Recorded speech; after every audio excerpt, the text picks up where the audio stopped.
suppose that an airline company claims that the average weight of checked baggage is less than 15 pounds. Okay? To support the claim, the airline company conducts a random sample of 150 passengers and find that the average weight of checked package is 14.2 pounds. With a standard deviation of 16.5 pounds, do this data support the airline company's claim at 5% level of significance? Okay? So state the null hypothesis and alternative hypothesis. So the null hypothesis is that the average weight of checked baggage is greater than or equal to 15. Okay? So mu is greater than equal to 15. Okay? Or pwede naman mu is equal to 15. Okay? Pwede naman yun. So your hypothesis is that the average weight of checked baggage is greater than or equal to 15 pounds. Okay? Or another thing is the average weight of checked package is equal to 15. Okay? Equal to 15. Okay? HA, the average weight of checked package is less than 15 pounds. That's the claim. Okay? So mu is less than 15. So test statistics, decision rule, and rejection region.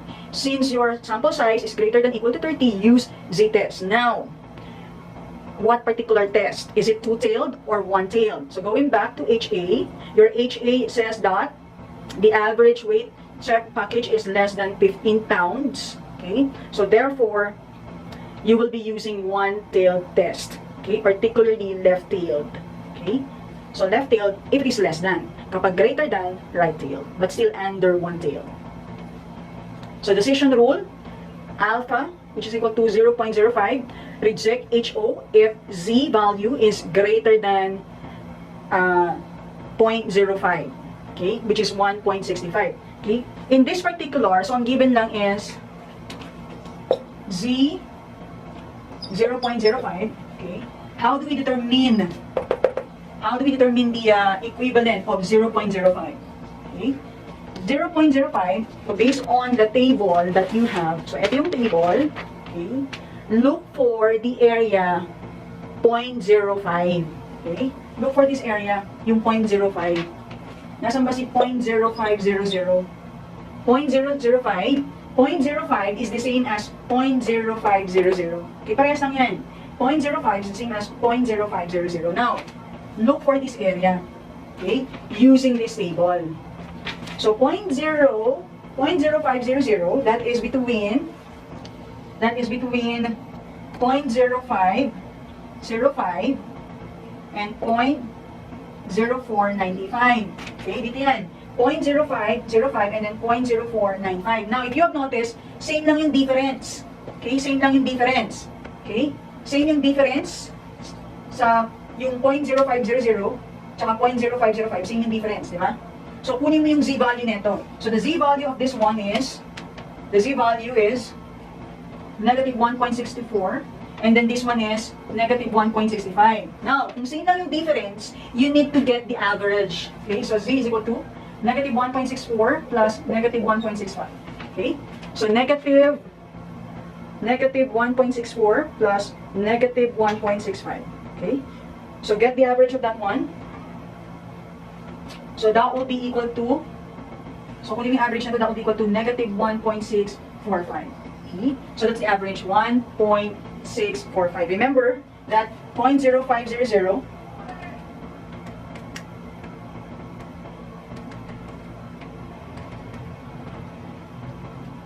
same lang yung difference nila. Okay? So kapag same lang yung difference nila, get the Z value of this one, yung 0.0505, which is negative 1.64, and then the Z value of 0.0495, which is 1.65. So same yung difference nila, to determine the Z value, get the average. So negative 1.64 plus negative 1.65, so that would be negative 1.645. Okay? Negative 1.645. Okay? Next. So reject HO if Z is less than 0.05, which is negative 1.65. Okay? Kapag daw yung Z value ay less than negative 1.65, that's the time you reject HO. So, rejection region, draw the normal curve. So, you do have negative 1.65 or negative 1.645, and that is located on the left. Okay? Left tail. Kaya siya nag-left tail kasi located yung critical region sa left. Okay? So, computation of test statistics. So, use the standard deviation of the sample if the standard deviation of the population is not given. Okay, so 6.5, and then the sample size is greater than or equal to 30. So use z-value. If the sample size is greater than or equal to 30, use z-test. Okay, so 4.2 minus 15 divided by 6.5 over the square root of 150. So you will have negative 1.5074. Okay, so the decision negative 1.5074 is greater than negative 1.5. Okay, mas mataas yung negative 1.5 kaysa sa negative 1.64. So greater than, failed to reject HO. Remember, you can only reject HO if the z-value is less than negative 1.65. Okay? I-reject na yung HO kapag si z-value daw ay less than negative 1.65. But upon computing, we found out that z-value is greater than 1.65, negative 1.65, so fail to reject HO. Meaning, you need to accept your HO. So therefore, your conclusion, the sample data failed to provide sufficient evidence at the 5% level of significance to overturn the null hypothesis. Therefore, at the 5% level of significance, these data do not support the airline company claim that the average weight checked baggage is less than 15 pounds. Or we can say that there is not evidence, okay, enough evidence, okay, that the airline company, okay, the airline company's claim that the average weight of checked package is less than 15 pounds. Okay, aside from this solution, we can write also, therefore, okay, there is not evidence, or there's no enough, there is not evidence, okay, that, or there's no evidence, or enough evidence, there is no enough evidence that there is no enough evidence at 5% or 0.05 level of significance that the airline companies claim that the average weight checked baggage is less than 15 pounds. Okay, so you can have your own conclusion, okay, as long as you fail to reject your HO. Okay, when you fail to reject HO, meaning you need to accept your HO. Outcomes of hypothesis testing situation. Okay, so number one, claim the HO. So to reject HO, there is enough evidence. You can use that term. Do not reject HO, there is not enough evidence. So you can use that term. If you fail to reject HO, you may use this term. There is enough evidence. If you reject HO, use this one. There is enough evidence, and so on and so forth. Okay. Number two, claims. Reject HO, there is enough evidence. And then do not reject HO, there is not enough evidence. So you can use that one. If you fail to reject HO, you can use there is not enough evidence, okay, in your statement. And then if you reject HO, use there is enough evidence in your statement. For the conclusion for the conclusion, you may use this statement. Okay? If you reject HO, you may use this statement, there is enough evidence. If you fail to reject HO, you may use this statement, there is not enough evidence, okay, to support the claim. Okay, you may use those statements. Again, my dear people, reject HO, use this statement, therefore, there is enough evidence. Okay, fail to reject HO, use the statement, there is not enough evidence. Okay. Next is the t-test for one population mean, mu. Okay, sigma is unknown. The t-test is a statistical test for the population mean. It is used when the population is normally or approximately normally distributed.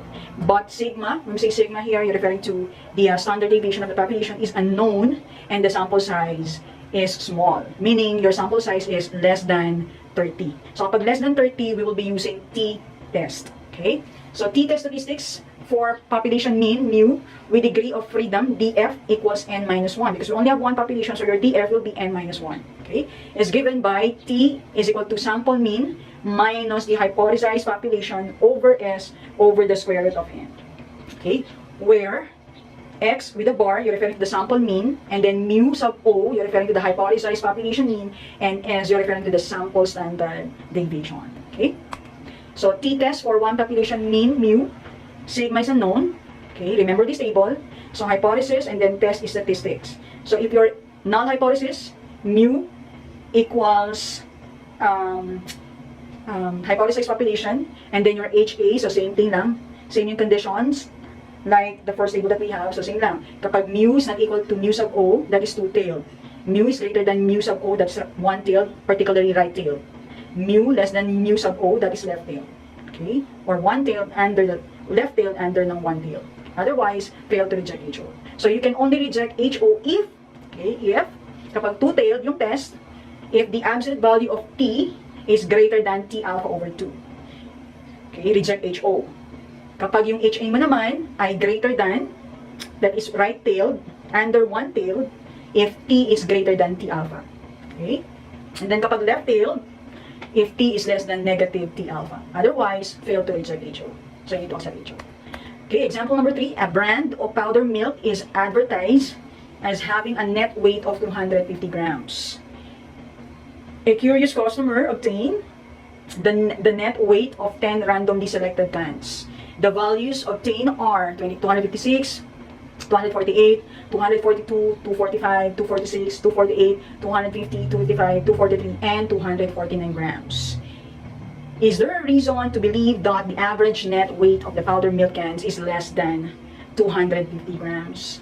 At 10% level of significance. Assume that the net weight is normally distributed with unknown population variance. Okay? So first, you need to come up with your null and alternative hypothesis. Okay? So your null hypothesis would be the average net weight of the powdered milk cans is equal to 250 grams. So mu equals 250. Okay? Your HA says that the research predicts, okay, based on the problem, going back, okay, is there a reason to believe that the average net weight of the powdered milk cans is less than 250? So that will be your HA. Okay? So the average net weight of the powdered milk cans is less than 250. So mu is less than 250. So that's your HA. Again, when we say HA, research predicts will happen. Okay? Test is statistic.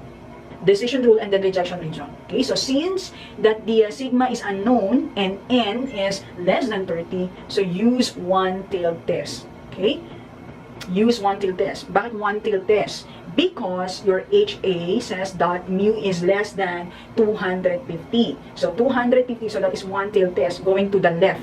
Okay, so reject HO if T value is less than negative T alpha. Okay, T value is less than negative T alpha. Now, so how do we determine the T alpha, the negative T alpha? Okay,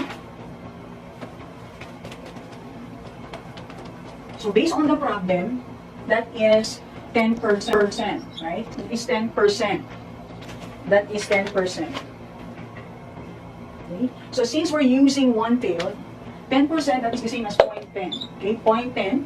And we will using one-tailed test. Okay, one-tailed test. Bakit one-tailed? One-tailed because your HA is significantly different to your HO. Because your HA says, sabi ng HA kasi, the average net weight of the powdered milk can is less than 250. So it's significantly different to your HO. Okay, so that is less than 250. So that is directional. Okay, pag directional, that is one-tailed test. Okay, so to determine the negative T alpha, okay, use the T table. Okay, use the T table. Yan. So hanapin si 0.10. So 0.10, one-tailed. 0.10 and then one-tailed. Okay, look using the T table. Look for 0.10 and then one-tailed. 0.10 and then one-tailed. Now, look for DF. Ano ba yung DF natin? DF is equal to n minus 1. N minus 1. So there are 10 cans minus 1, so you do have 9.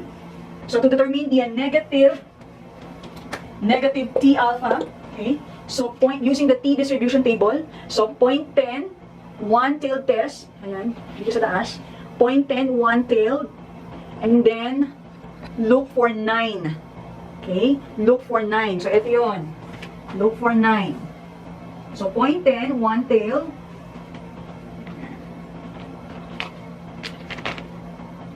So 0.10, okay, one-tailed, and then look for 9. Okay, DF is 9. So the intersecting number is negative 1.5. 1.383. Okay, negative 1.383. Means when negative, positive inside paper. Because it's according to the condition. Okay?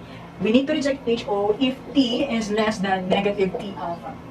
Okay, so you do have, your negative T alpha is negative 1.383. Okay? Your T alpha is 1. T alpha is 1.383. So that will become negative 1.383. Okay? Now, so next. Otherwise, fail to reject HO. Remember, reject HO if your T value is less than your negative T alpha. Your negative T alpha is equal to negative 1.383. Okay? So kapag daw yung T value ay less than negative 1.383, that's the time you reject your HO. If not, fail to reject HO. Okay? So rejection region, so same thing, it's going to the left because it's negative 1.383. So nandun yun sa left side. Okay? So solution. So sample mean is 248.2. First, you need to get the sample mean. Okay?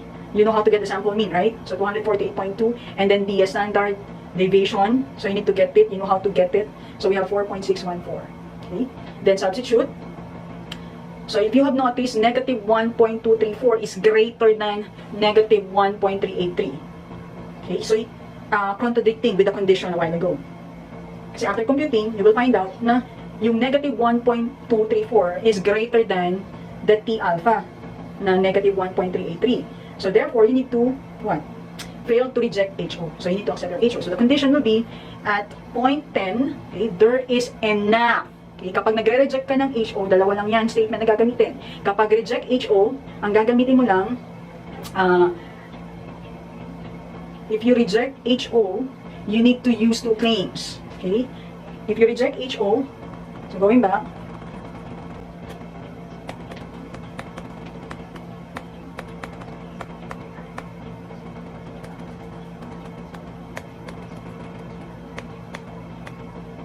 if you reject HO, you need to use what? There is enough evidence. Kapag fail to reject, you need to what? There is not enough evidence. Okay? So in here, so you need to what? So hindi mo i-reject yung HO, di ba? So you need to accept it. So meaning, your conclusion will be, there is no, okay, there is no enough, okay, there is no enough evidence, okay, there is no enough evidence, okay, there is no enough evidence that the average net weight of powder milk is equal to 250 grams. Okay? So your conclusion, since you failed to reject HO, therefore you can say that there's no enough evidence that the average net weight of the powder milk is 250 grams. Okay? So that will be your conclusion. Okay? Again, if you are failed to reject HO, you need to use the statement, there is not enough evidence. Okay? There is not enough evidence that the average net weight of the powder milk is 250 grams. Kapag ni-reject mo yung HO, use the statement, there is enough evidence. Okay, use that statement to support your claim. Okay, use that statement to support your claim. Okay?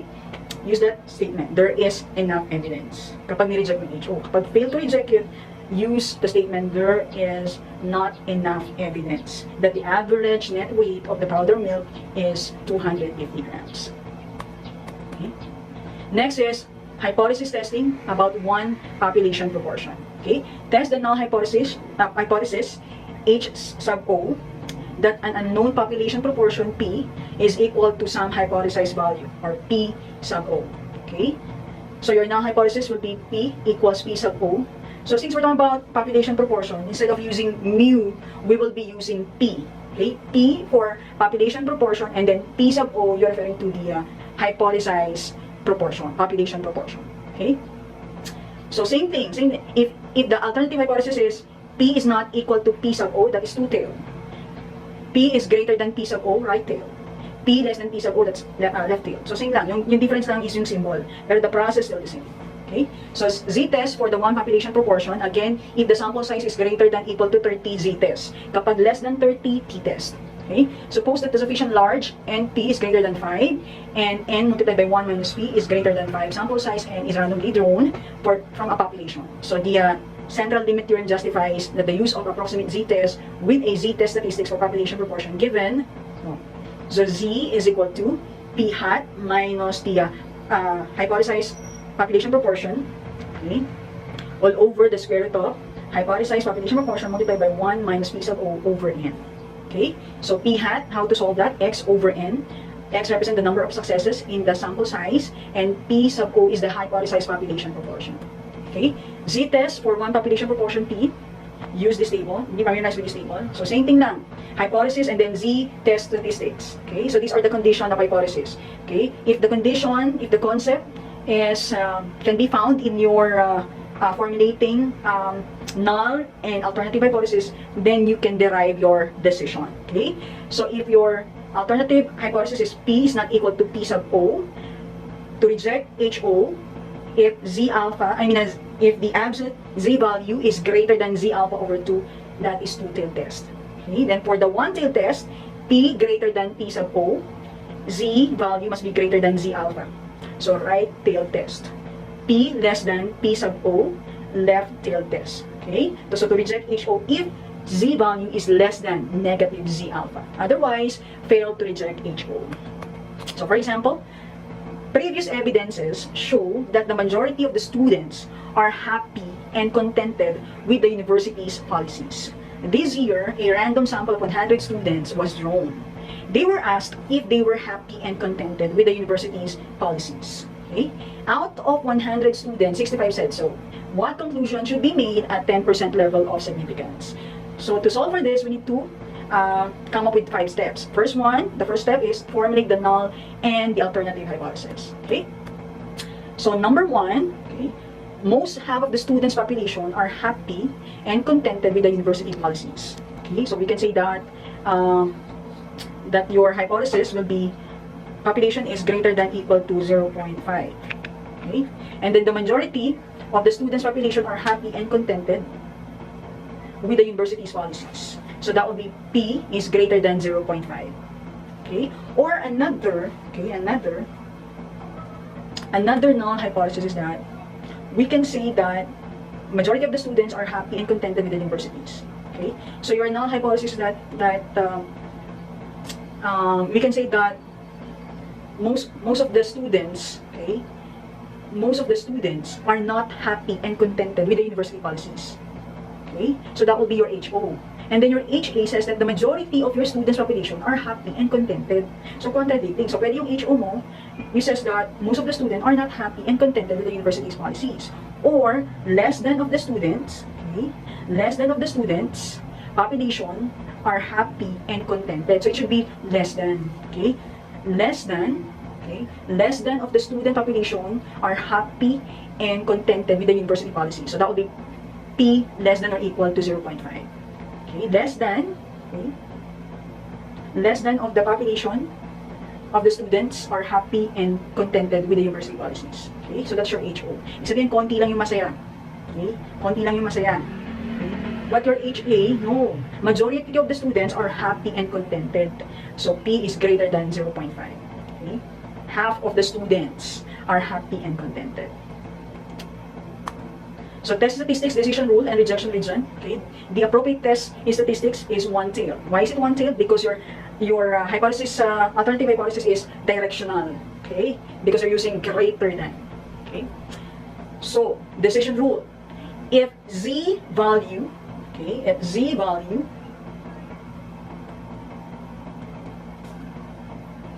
okay, you're using greater than, so that is directional. Okay, so for decision rule, if z is greater than z alpha, okay, you can reject HO. Now, Miss, how do you get 1.28? So same thing. So 10%. So 10%, that is 0.10. Now, to determine the z 0.10, so get the area of 0.10. Nasa yung area using the table. So 0.10. Okay, 0.10. So 0.10 is the same as 0.1000. Okay? 0.10 is the same as 0.100. So, nasan yun? Yung area na yun sa table. So, 0.10. So, yung 0.10,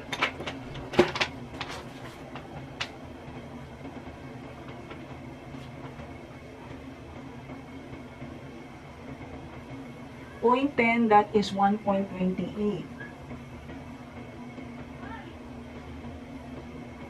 0.10.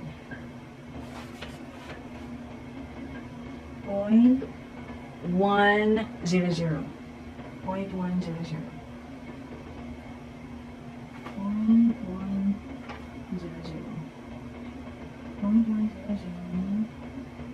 Okay, so z.10. Okay, so z.10 is the same as z.1000.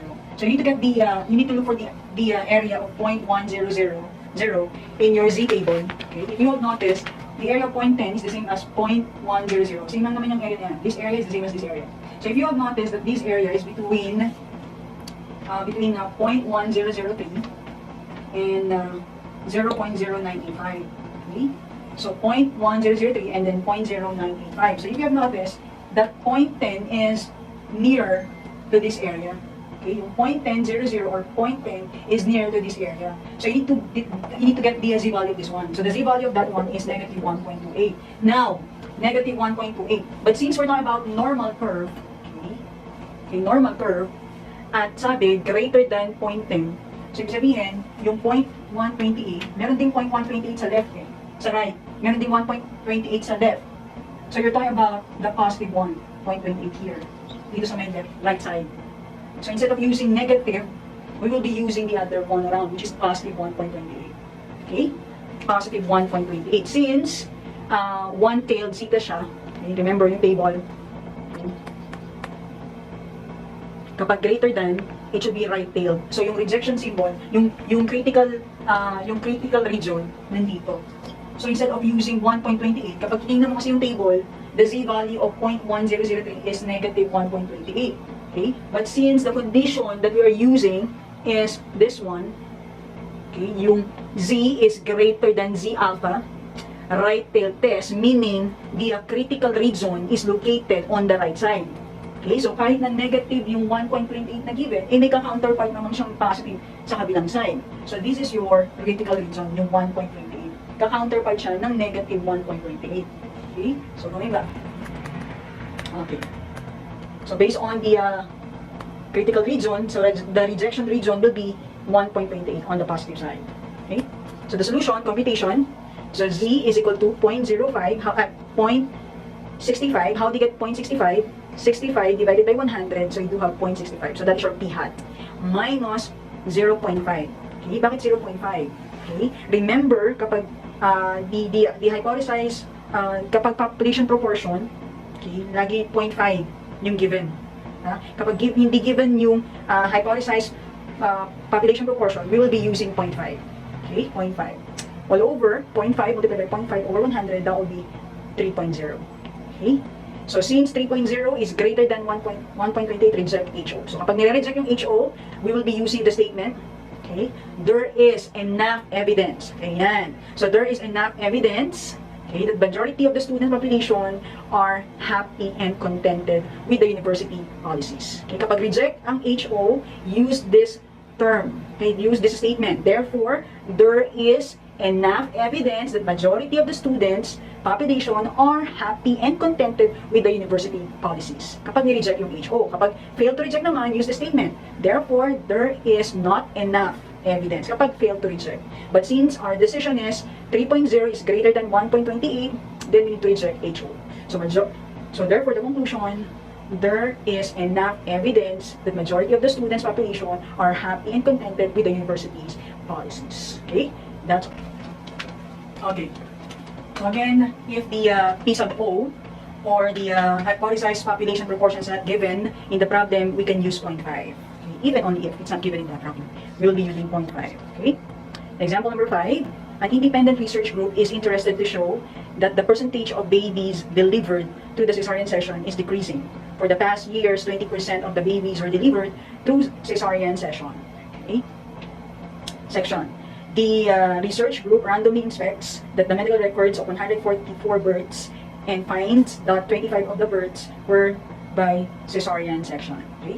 Can the research group conclude that the percent of the births by cesarean section has decreased at 5% level of significance? Now, in this particular problem number 5, or the second problem, the population proportion is given, which is the 20%. In our previous example, it's not stated, so we will be using 0.5. So in this particular example that we have, example number 5, the population proportion is given, which is 20%. So first, we need to follow the procedures in having a hypothesis testing. Okay, to have a hypothesis testing. So first procedure, we need to formulate the null and alternative hypothesis. So your null hypothesis. So the null and alternative hypothesis. So your null hypothesis that the proportion of births that were delivered by cesarean section is not decreasing. That is still 20%. So meaning at least 20%. So therefore your HO will be P is greater than equal to 0.2. Okay. And then your HA, okay, the proportion of births that were delivered by cesarean section is decreasing. Thus, your HA will be P is less than 0.2. Okay? So in HO, meaning hindi siya less than 0.2. Okay? So pwede siyang greater than equal to 0.2. So that is your HO. Yung HA naman, okay, the research says that the proportion of births that were delivered by cesarean section is less than 0.2. And remember that when we say alternative, okay, the prediction, the research prediction. So your HA must be less than 0.2. Okay? So in here, since given yung population, hypothesis population proportion, so we will be using 20%.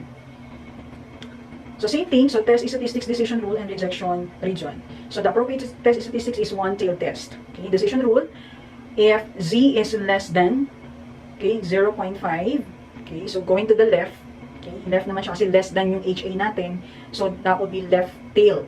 Okay, so dapat yung Z value mo daw ay less than, so your Z alpha. Okay, your Z alpha is 0.05. So yung 0.5 nasa gitna yan ng negative 1.64 at saka negative 1.65. So since parehas lang naman yung difference nila, okay, so you need to get the Z value of that one by getting the average. So your Z 0.05 is negative 1.645. Okay, so going to the left. Yung critical region mo nasa left side. Okay.